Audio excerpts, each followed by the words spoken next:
Muy buenos, la FIA presentó hace unos meses cómo sería la Fórmula 1 en 2026 o al menos lo que pretenden, pero la semana pasada volvieron a presentar otros nuevos render que son como una especie de maqueta de lo que ellos pretenden que será la Fórmula 1 de 2026 después de estos meses hablando con los equipos. Así que lo que vamos a hacer es intentar entender sobre todo los cambios de la primera versión a la segunda que han traído ahora y el supuesto por qué, intentar entender un poco por dónde van estos cambios, enfocando también cuál va a ser el camino a seguir al nivel aerodinámico de la Fórmula 1 los próximos años. Eso sí, antes de seguir con el vídeo, recordad que en Level Up Academy tenéis muchísimos cursos sobre Fórmula 1, sobre la reglamentación, la deportiva, la técnica, sobre aerodinámica, sobre simulaciones, o sea que si os interesa de verdad el tema de la Fórmula 1 aerodinámica, pero cualquier cosa que tenga que ver con automovilismo real o virtual, de hecho, os podéis pasar por ahí porque os aseguro que vais a sacar un montón de rendimiento a los más de 50 cursos, más de 30 masterclasses, los setups de SynRace y las descargas, los certificados, el soporte para las dudas, absolutamente todo. Así que de verdad, es imposible aprender mejor y más barato que con Level Up Academy, porque además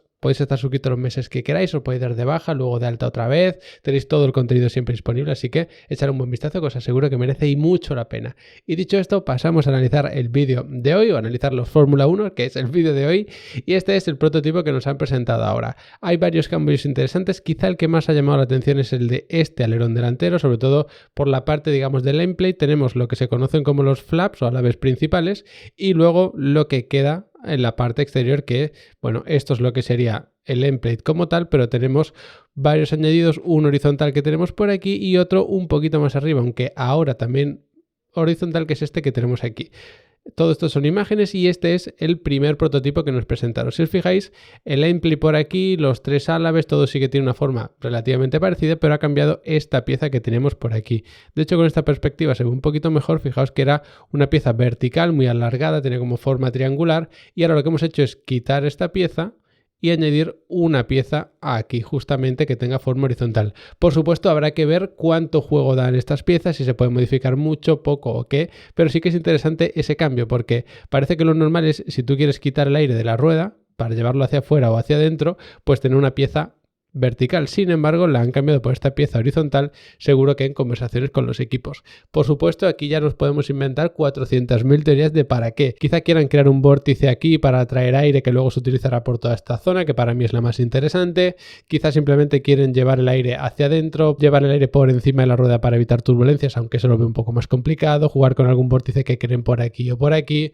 En fin, esto ya sí que es muy complicado saber para qué se va a utilizar, pero sí que es un cambio interesante porque lo que digo, lo normal es que tú quieras una pieza vertical para pensar, vale, pues le inclino hacia adentro si quiero llevar el aire hacia adentro y le inclino hacia afuera si quiero llevar el aire hacia afuera, eso sí, siempre evitando la rueda, que es lo que más turbulencias genera.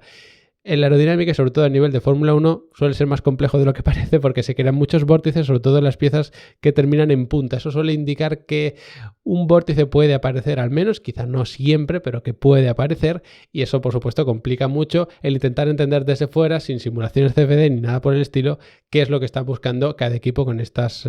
soluciones aerodinámicas. Más diferencias esta zona de aquí, que para mí es la más interesante, junto con la que tenemos por aquí, es decir, lo que ya sería toda la zona del suelo del coche, que empieza con esta admisión por supuesto, pero que termina incluso jugando con el tema del difusor y demás. Es interesante porque si os fijáis tenemos como mucha zona horizontal aquí del suelo que sobresale incluso por más allá de los propios pontones. Y es interesante porque si os fijáis aquí ahora tenemos muchas más entradas y tenemos una pieza especial aquí. Es decir, si todo esto no lo vas a utilizar como tal, lo normal sería no tenerlo. Por supuesto, importante, esto a lo mejor lo ha presentado la FIA, pero luego ningún equipo tiene un concepto similar a este. Pero sí que es curioso porque esta pieza no está más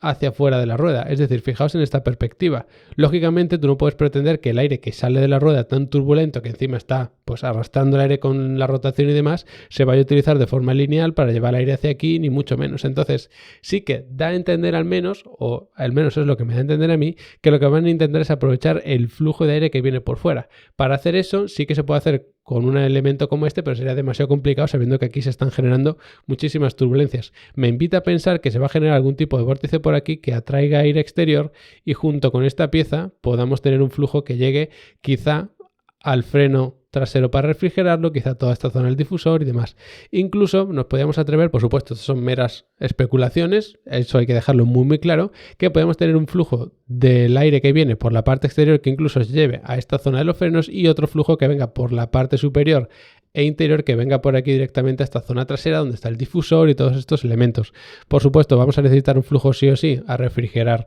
los radiadores, un flujo muy importante para la zona del suelo, pero tal y como está esta zona planteada y esta pieza de aquí, sí que invita a pensar que al menos va a haber dos flujos diferenciados, que a lo mejor es un único flujo que luego aquí se separa de cierta manera eficiente, podría ser. Otra cuestión importante es una especie de flap gurney que tenemos aquí. El flap gurney es un elemento que se suele poner en el alerón trasero sobre todo, que es como una especie de escalón que te da un extra de drag, pero también se genera mucha carga aerodinámica gracias a él. No lo vamos a explicar de forma detallada, más o menos así a rasgos generales. Entonces, sí que da la sensación de que es algo parecido a lo que tenemos aquí, pero es extraño porque lo normal no es que tú quieras generar aquí carga aerodinámica. De hecho, el efecto succionador del suelo aquí tampoco tiene mucha importancia. Donde más importancia tienes en toda esta parte central y luego en el juego con el difusor y demás. Que además, si os fijáis aquí, justo hay un escalón que puede ser el inicio del difusor, o al menos tiene toda la pinta. Sinceramente me extrañaría que los equipos llevasen un flujo de aire recto aquí hacia la rueda y por lo tanto esta pletina veremos si termina apareciendo o no y si los equipos son capaces de sacarle algún rendimiento. Pero esta es la parte que más me chirría, al menos a priori, y sí que me llama mucha la atención como aquí hay dos flujos claramente separados. También se ha modificado esta entrada del aire al suelo, que antes era mucho más sencilla. Las imágenes que tenemos no se aprecian del todo bien, pero esta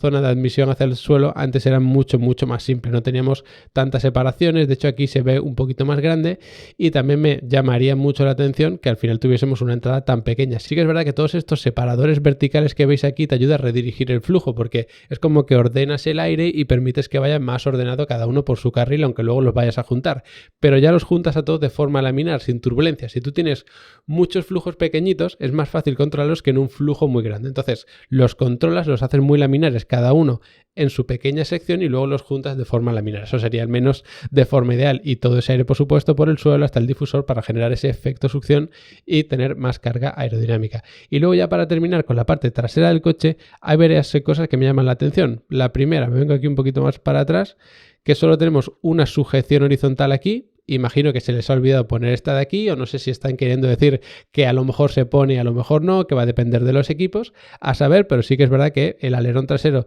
tiene ahora 3 álabes que teóricamente antes también los tenía. Esto parece una configuración de menos carga aerodinámica, pero en ciertas imágenes render que tenemos de la anterior versión parecía que solo había 2. Y otra cosa muy llamativa es el DRS que aquí se ve claramente y que en la nueva no se ve. Quizá porque no lo hayan querido poner, porque van a poner por abajo. También es verdad que las imágenes que tenemos de la parte trasera tampoco se ve aquí ningún dispositivo DRS. Sí que es algo extraño. No sabemos si es que pretenden quitar la aerodinámica activa de la parte trasera y solo dejarlo en la parte delantera, porque recordad que en esta Fórmula 1 de 2026 pretendían que en vez de haber un DRS hubiese una limitación en todo caso a nivel de potencia para el que va adelante, es decir, en vez de permitir el adelantamiento con un sistema como el DRS actual, que es por aerodinámica, fuese más por la gestión de la energía eléctrica, pero aún así que en las rectas largas se pudiese abrir una especie de DRS tanto atrás como delante, con el flap principal delantero poniéndose en una posición más horizontal y así permitiendo que vaya más flujo. Quizá hayan renunciado a esta opción, quizá la vayan a mantener, pero sí que llama la atención que aquí no tengamos ningún tipo de dispositivo DRS, que a lo mejor está oculto por abajo y se puede idear alguna forma de hacerlo.